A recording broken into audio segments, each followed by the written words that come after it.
Hi, Misha here, and recently I put up a video on the British F-4K Phantom,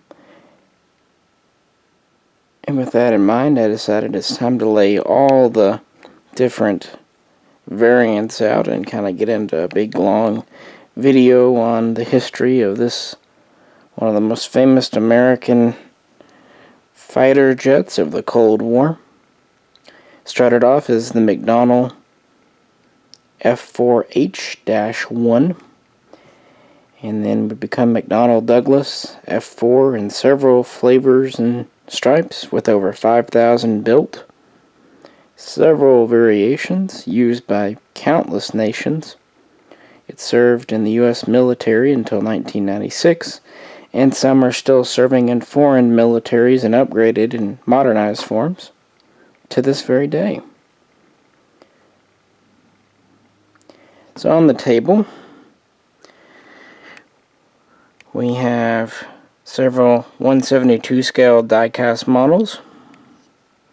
Here we have a U.S. Marine Corps F-4B Reconnaissance plane. Here we have an early U.S. Air Force F-110A Spectre, as it was called, soon to be redesignated F-4C. Over here we have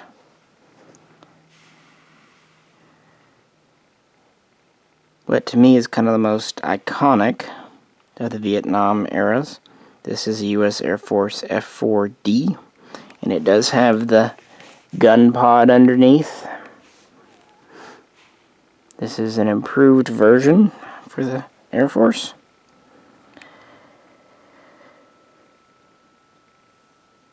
Then we have the improved version. Originally the U.S. Navy operated the F4B. This is the F-4J.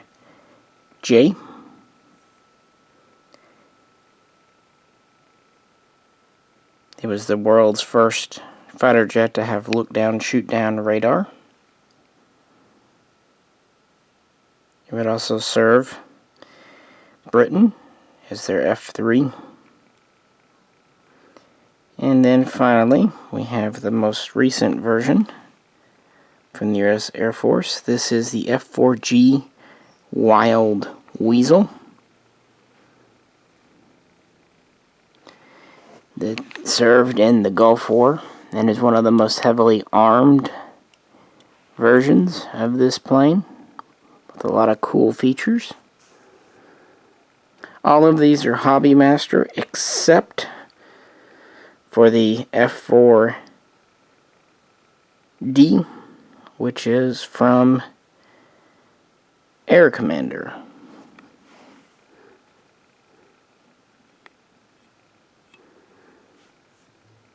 So yeah, let's get into looking at some of the variations. As I've said in other videos, this plane has so much history that this is just kind of an overview and commentary. I find it interesting that this kind of started off as something no one wanted. In the 1950s, the McDonnell Aircraft Corporation pretty much didn't have any new projects on the horizon and was trying to think about what the Navy might want. They started with their F-3H Demon. They upgraded it to what was called the Super Demon, and this was designed to be an attack fighter. The Navy checked it out, looked at it, but said, you know, we really don't need this. We've got the F-9F, we've got the F-8, you know. So they reworked it. But then they also found out they were coming up against the Douglas A4, which did things. Long story short, finally in 1955, the Navy said, we need a fleet defense. We need a fleet interceptor, equipped with a powerful radar to make it all weather. Of course, modern ordnance and all that good stuff. This is basically when the F-3H became the F-4H. It would have 2 crew. It would use modern missiles. It would not have a gun. It would have 2 General Electric engines. Navy checked it out, ordered prototypes, opened trials in 1958. In May of 58, the initial XF-4H prototype flew, and then in December of 1958, it was selected by the Navy for its next Fleet Defense Interceptor, and a big reason was it had 2 crew, with the second guy in the back, the weapons systems officer, pretty much in charge of the radar and missiles. And then in 59, carrier trials would begin, and then it would officially enter service in 1960, late that year, as the F-4H-1 Phantom. So where did the F-4 come from? Well, in September of 1962, Robert McNamara wanted a kind of unified naming system. To be fair, the Air Force had kept their names relatively sensible, but Navy names were getting rather out of control.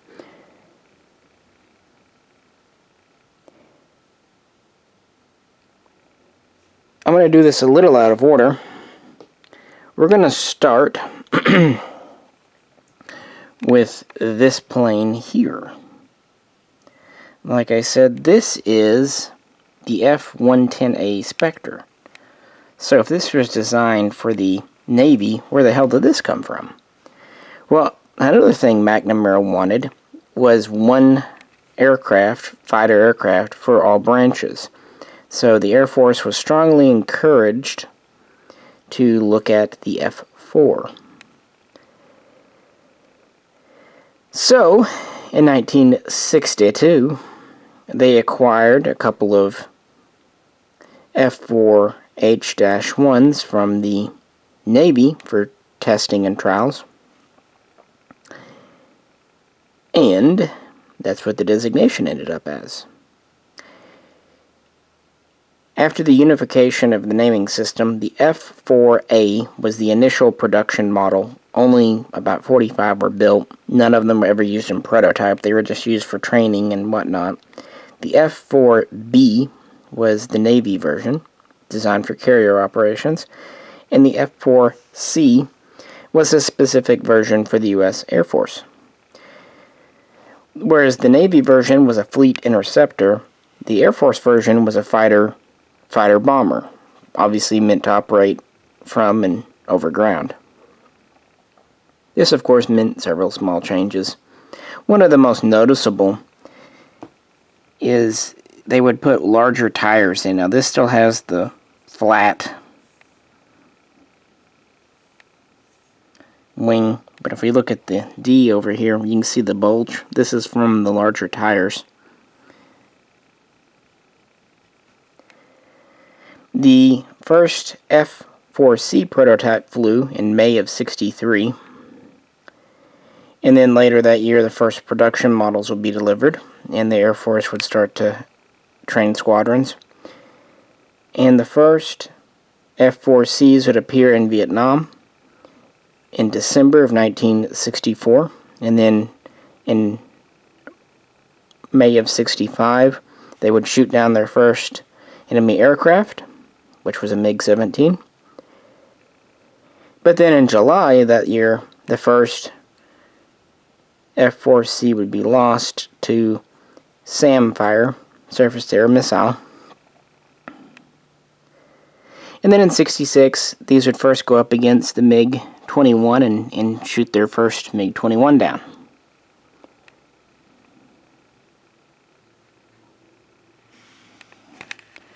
As for the D, the F4D first flew in May of 1965 and would start to kind of appear in theater in Vietnam, 66, 67, replacing the F-4C. Initially, the D was created to have an updated radar and avionics.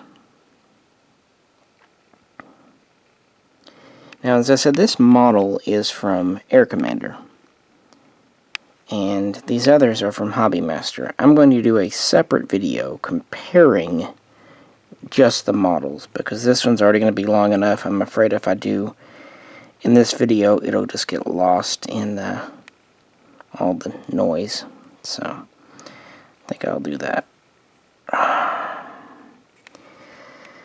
don't have this one fully loaded up. Kind of wanted one more in a sleek mode. The Phantom could carry a lot of ordnance for its day. It's a heavy, powerful fighter. It was capable of exceeding Mach 2. The early Air Force planes would have a crew of 2, of course, but they were both rated pilots. Later on, they would go to a weapons officer and a pilot, like the Navy, or I should say not so much a weapons officer, but a navigator weapons officer. It has 4 semi-recessed slots in the bottom of the fuselage for missiles. Early on, the Air Force would try using Falcon missiles, but these, since they were initially designed to attack big bombers, proved extremely ineffective. Like a 10% or less kill rate in Vietnam early on. So they would start using the AIM-9 Sidewinder. Later on, by 1970 or so, the Sparrow missile would take over, and by 72 it was kind of their most popular. We have 2 hard points under each wing. The outside ones are plumbed for fuel tanks, which is pretty much what they were used for.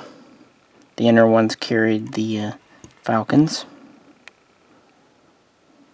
Excuse me, Falcons or Sidewinders. With the D,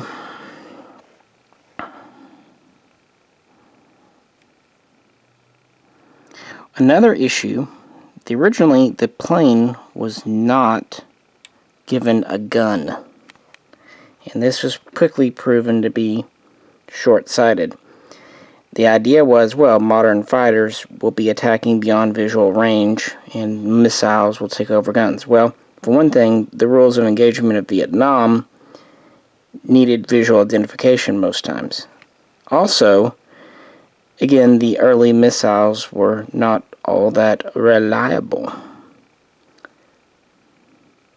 So, at first they introduced this gun pod, the centerline gun pod, 20mm M61 Vulcan,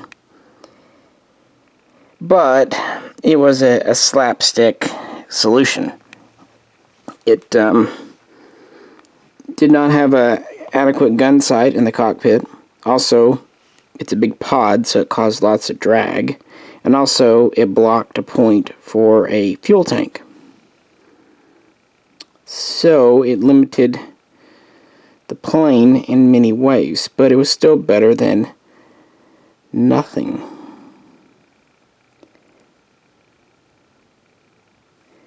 You can see the fighter-bomber ordnance and also the fuel tanks on this one. This one I've got more loaded up. Not very long after the D, we would get to the E. The E would end up the most produced version. One thing I forgot to mention with those bulges, again, like I said, the Air Force, when they went to the F-4C, they wanted larger tires. They also used slightly different engines. They could also be cartridge started. Mind you, there's all kinds of little differences. Anyway, I digress. The F-4E would mount an internal 20mm cannon in the nose. To make room for this, 2 things were done. a new radar was switched to that was smaller, more advanced. Also, they would go to the longer nose that was used on the Reconnaissance models, which yes, we'll get to. See, it sticks out longer here. That's to make room for the cannon and radar both. And later E's would be compatible with more modern ordnance such as the Maverick missile. And the D's and E's would serve in Vietnam throughout the war. Ironically, even though the plane was made for the Navy, many more were actually flown by the Air Force and made for the Air Force. Air Force Phantoms were credited with shooting down 107.5. I guess one plane made it home in halfly. I know what it means, but, joint kills. But, enemy aircraft in Vietnam. They would pretty much reach peak strength in 1972, and then, of course, after the withdrawal, be pulled out.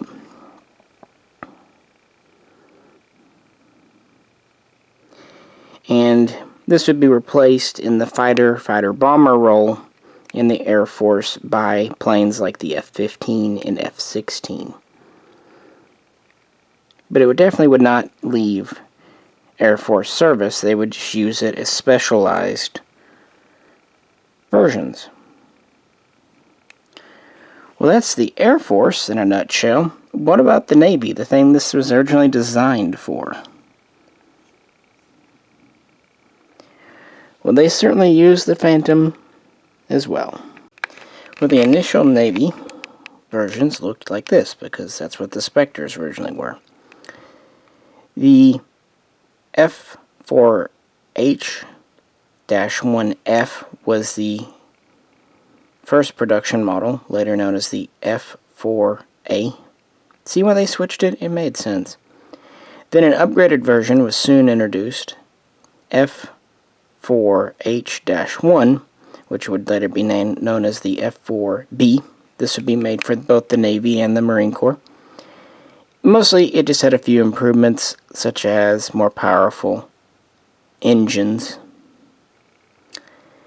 And, they would be officially adopted into service in December of 1960. The first squadron would be ready in mid-61. These would fully pass carrier trials in late 61, and then first be deployed on the USS Forstall in 1962. They would also be next sent on the USS Enterprise's shakedown cruise, and then from there be deployed in the Pacific with USS Kitty Hawk. These would be, again, the F-4B models. These would be the first Phantoms to really see combat in Vietnam. They first engaged the enemy in August of 1964 after the Bay of Tonkin incident.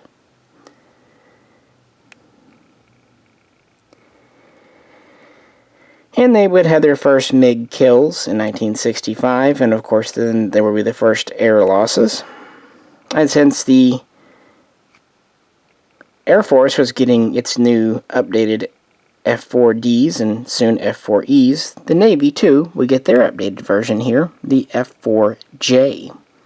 Now, whereas the Air Force version was a fighter-bomber, the F-4J was designed to further increase the plane's effectiveness as an air-to-air superiority fighter.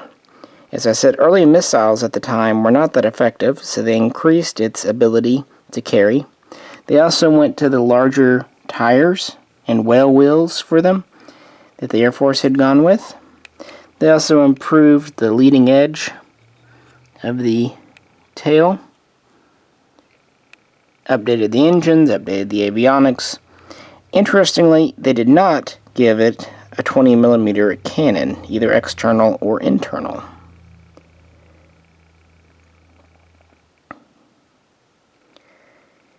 So this would be the primary version, produced in the largest numbers for the Marines and Navy. They would continue to see combat throughout Vietnam, flying off carriers. The Navy credits the Phantom with shooting down 40 enemy planes, but keep in mind these were also tasked with ground attack missions as a secondary role, bombing and reconnaissance and so on and so forth. In 1972, many of the older, still flight-worthy F-4Bs were updated to the F-4J standard, known as the F-4N. And then the final version would be the F-4S, which would introduce smokeless engines. One issue with the Phantom was that its engines were not only loud, which they were, very loud, they also produced a lot of smoke. Well, the newer engines would reduce this. So, yeah, the planes would all be updated and continue to see Navy service through the 70s. Main production would end at McDonnell Douglas in 1979. And by 1984, the U.S. Navy started to retire F-4 Phantoms, replacing them with newer planes, such as the F-14 and FA-18. Well, the Marines anyway. These would have their last carrier operations in 1986 and be retired out a couple of years later, with the reserves also retiring theirs. So, by the end of the Cold War period, the U.S. Navy's Phantoms were retired with grace and dignity, I suppose you could say.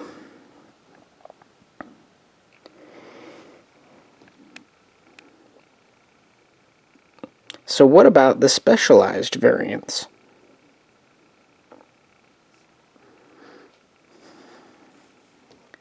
And these actually saw service much longer than the primary fighter versions, believe it or not. So let's get into the photo reconnaissance. Before we get strictly into the photo reconnaissance, give credit where credit's due.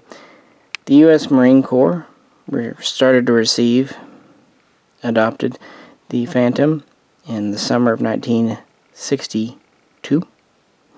They would operate the F-4B. And then by May of 1965, they were stationed in Southeast Asia. They were charged with providing air defense, close air support, and attack missions. Therefore, they weren't really used as air superiority fighters, more as fighter bombers. They would continue to receive planes and operate them throughout Vietnam, and they'd be credited with shooting down 3 enemy aircraft. They would start to replace theirs in the 1980s by the FA-18 Hornet. And actually their final planes would be these, the RF-4Bs, which they would continue to operate until 1990. They would actually retire these right before the first Gulf War. So with that in mind, what do we have here? Well, a photo reconnaissance version was planned from the get-go. It was initially known as the F4H-1P. Yeah. But yeah, let's call it the F4B. It's based on the 4B, but we have a larger nose to house a new radar and camera bays. It has 3 primary camera bays. The cameras are on rotatable mounts.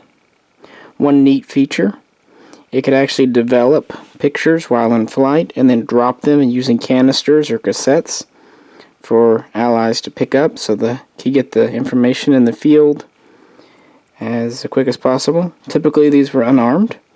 The Marines ordered their first 9 reconnaissance versions in 1963, and deliveries would begin in 64 and run through about 1970. They would acquire a total of 46, and this is a late model because it has the bulges. Actually, the last 12 or so were built on RF-4C frames, And the RF-4C was the Air Force version. It was, based on the F-4C, but for photo reconnaissance. It also had 3 cameras. While it was able to use a wider range types of cameras, it had fixed mounts, so each kind of had their own flair. The RF-4B had a very good combat record in Vietnam. By 1970, none had been shot down and only one had been lost to an accident. So considered quite a safe aircraft, all things considered. The Air Force would operate over 500 RF-4Cs, and they would still be flying them during the first Gulf War in 1991, with full retirement in 1994, where it was replaced. As far back as 1988, it was planned to be replaced by the RF-16, but it takes time to do such things. See if I can flip this over. These are actually harder to pick up one-handed than I anticipated. Sorry about that.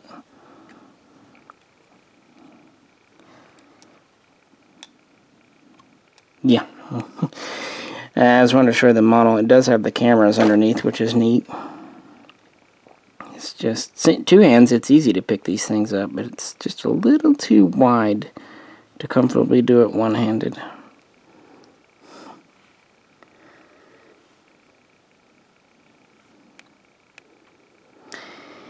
Throughout Vietnam, all told, Air Force, Navy, and Marines, the U.S. government claims 150.5 enemy aircraft were shot down in air-to-air combat,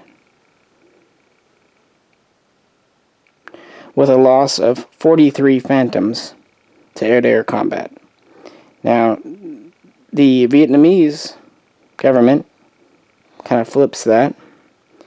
They claim that 103 Phantoms were shot down at a cost of 54 MiG fighters.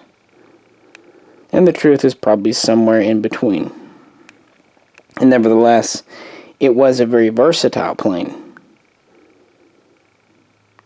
And almost by accident ended up kind of being a joint forces fighter. Something we've tried today to go with the F-35. But it served one more very important role, and one that it served in longer than any else. The F-4G Wild Weasel.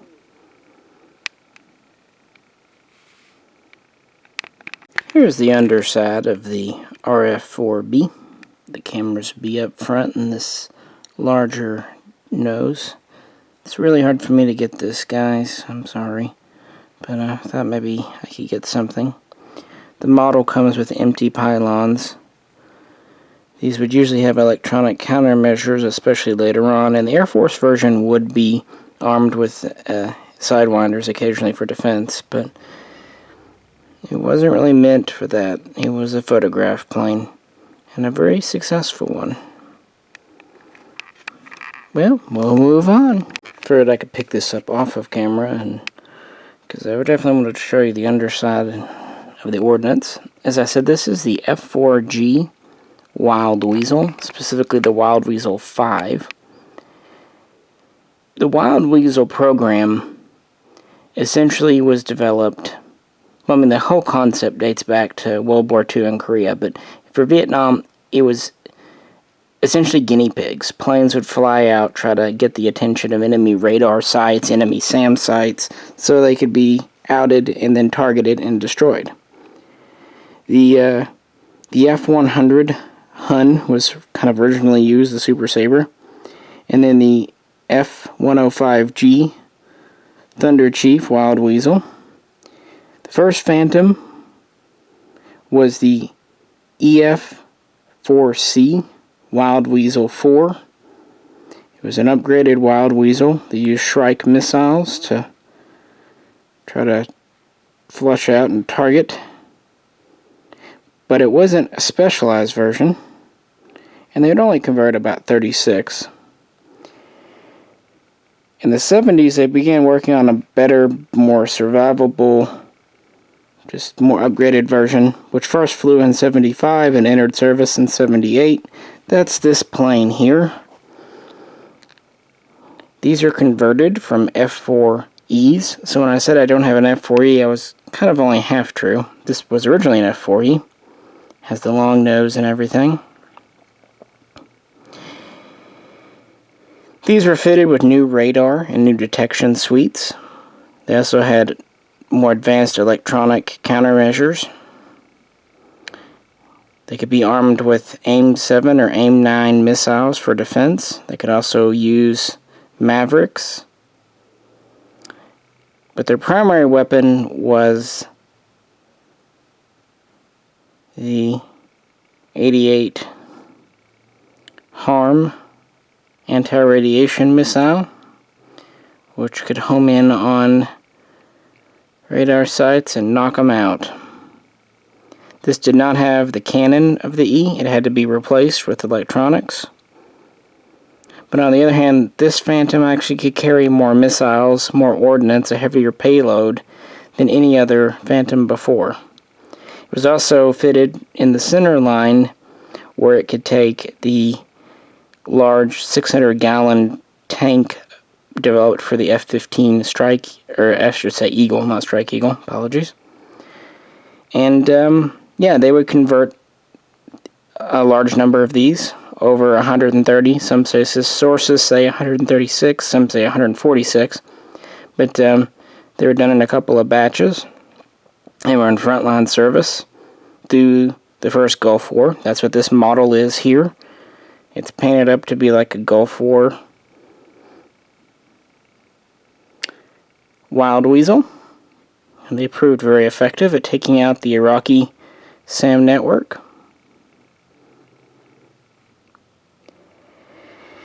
And they were kept in service until they were retired in 1996.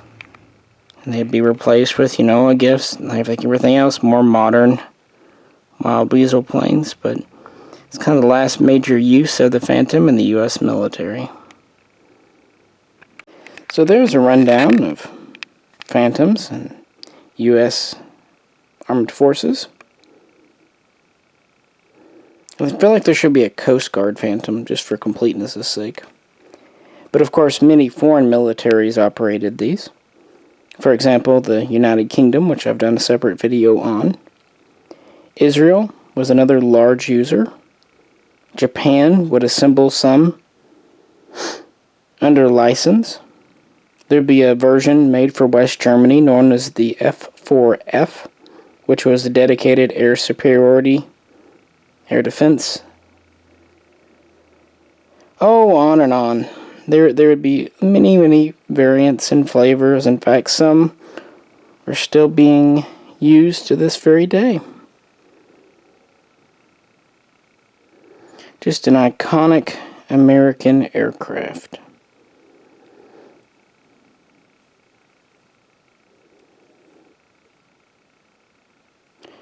Well, like I said, I'll do a separate video kind of comparing Hobby Master and Air Commander, so if you're interested, yeah, tune in for that. Appreciate it. If you could, like, share, and subscribe. And I will catch you very soon next time.